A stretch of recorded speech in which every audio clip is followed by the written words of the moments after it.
Battery 100%. Connected. So, you remember to charge it this time? It was fully charged last time. It cut out after like 2 minutes. Yeah, well, it's a crappy recorder. Then you better start talking. You're such a nag. Alright, look. Any of you listening ever read a fantasy book? Like one where there's a secret magical community having all these cool adventures, and at some point there's a subplot where their community is going to be exposed by the heroes stop it just in time to deal with the real villain with the sexy eyes and the beautiful accent? What kind of books have you been reading? Fantasy books! Yeah, that doesn't sound like the kind of fantasy that involves swords and magic. Ugh, don't be gross. Anyway, turns out every heroes we had in real life really sucked at their jobs, because that secret magical community was exposed and everything basically went to shit. Yeah, it started with confusion when all these magicians... Not the kind, you know, that pull rabbits out of hats? started going crazy in a football stadium. Now that I think about it, at least one of them had to have been the kind that pull rabbits out of hats. They were using all kinds of magic, losing their minds, and of course, the cameras picked all of it up. From a statistical standpoint, I'm willing to bet at least one of them was a stage magician. Oh my god, will you stop? Power of 0%. Oh, come on! Power on. Battery 100%. Connected. All I'm saying is that would be the perfect job for a magician. Wouldn't that be cheating? Well, only if they got caught. Yeah, but aren't we catching them now?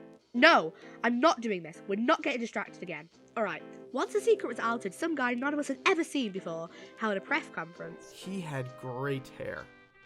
I was very jealous. And explained that he was the leader of the magical community in Germany. Apparently he'd been chosen by his peers in a worldwide community to act as their representative.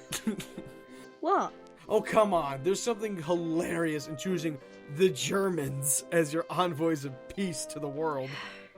He attempted to explain the situation, that the magical communities had their own leaders across the world, keeping them from causing any harm to the mortals. Which was not great wording. No, it wasn't. All most mortals heard was the phrase causing any harm, and they latched onto it.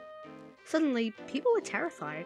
Of course, magicians across the world tried to reveal their identities within their communities as a show of good faith, which only caused new problems. Started on a small scale at first. Just a few fights in bars, scared and drunk mortals trying to pick fights with magicians, you know. And when 5 football players have their asses handed to them by a £130 18-year-old girl, pride starts to get hurt, questions start to be asked. Physical labourers start to wonder if magicians will be chosen to do their work over them. It comes out that some magicians sacrifice their magic to increase physical or mental attributes. Now you've got doctors, lawyers, politicians, running scared that there might be people who turn themselves into geniuses to get ahead. And the protests start. Large ones in cities. And smaller ones in towns. These protests are formed on both ends. Magicians wanting to be left alone, and mortals warning that magicians might be dangerous. Not that it was as clear-cut as that. Some mortals wanted magicians shipped off, given their own piece of land. Most magicians were not happy with that. Probably because they knew it was going to be Florida, and they'd rather go to war than have to be sent there. You've also got radicals in a magical community. The ones who thought that they should be in charge, or that they should help and guide mortals. Which was super patronizing. And the question arose that magicians had been living under their own government, obeying their own rules. Many mortals weren't happy about that at all. The magicians said they weren't happy either. They were living under the laws of their magical community and mortal governments. They wanted their own, not crappy, land where they had sway over the economy. All of this was super simplified. Long-winded. Way of saying mortals and magicians went to war. And I don't want to spoil anything, but... The mortals got their asses handed to them. Mortals had numbers, sure, but magicians had freaking magic. Plus, it was easy to identify a magician if you were another magician. They sensed the magic in each other. They knew what targets to strike and could slip back into the crowd. Panicked mortals held new witch hunts like back in Salem. Except this one didn't get a crappy play based off of it. Fuck you, that play was awesome. Anyway, you'd have mortals trying to round up their neighbours, trying to torture them, put them in dangerous scenarios, or hurt their families. All in an attempt to force them to show their magic. The magicians eventually just stopped fighting. They watched mortals just tear each other to pieces. And whenever the two sides did meet on the battlefield, which grew increasingly rare as time went on, humanity's soldiers did not leave. How could they? Well, I mean, that's an exaggeration for the sake of drama. Naturally.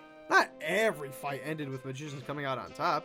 In some cases, the mortals got the upper hand, or had better leadership or numbers on their side. But that didn't happen often enough to change the tides. No, not really, no. Mortals got close once, invented these devices called gauntlets. With the help of some turncoat magicians.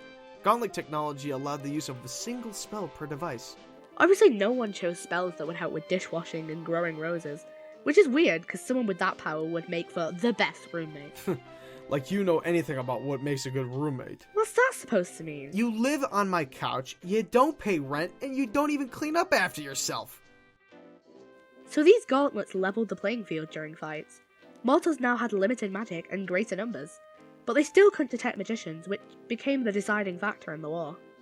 It was clear humanity was boned until a group formed from both sides met, having an idea for peace.